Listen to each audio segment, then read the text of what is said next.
guys, magandang gabi. Kakarating na lang namin galing trabaho. Actually guys, tapos na rin akong kumain at umakyat agad ako dito sa taas para lambingin itong si Bunso guys. Ayan, so yun, welcome back to my our channel, Rocky Biligas TV at 6 at Kahigo 695. So yun guys, yan nga, galing trabaho, tapos kain agad para makapagpahinga ng maaga kasi sobrang pagod guys sa dami namin ginawa ngayong araw na to. Actually kahapon pa, ngayon, tapos bukas at sa mga susunod pang araw sobrang ang dami namin gagawin.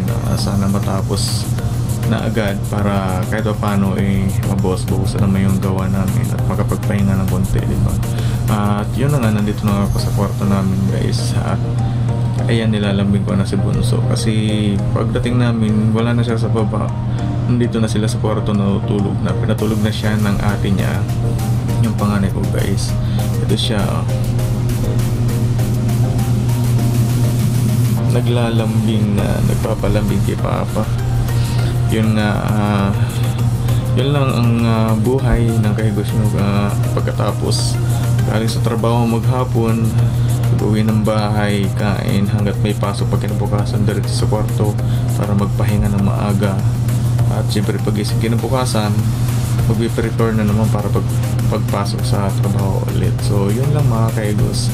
At syempre sa mga bago pa lamang dyan dito sa ating YouTube channel, small YouTube channel, bilang support na rin sa Kahigos nyo, papindot ng subscribe at syempre yung bell para lagi kayong update sa mga bagong video na ating i-upload at ma-notif kayo guys palagi. So yun lamang mga Kahigos, thank you sa inyo lahat, magandang gabi at yun ang pahinga ng mga pagod na. Bye bye.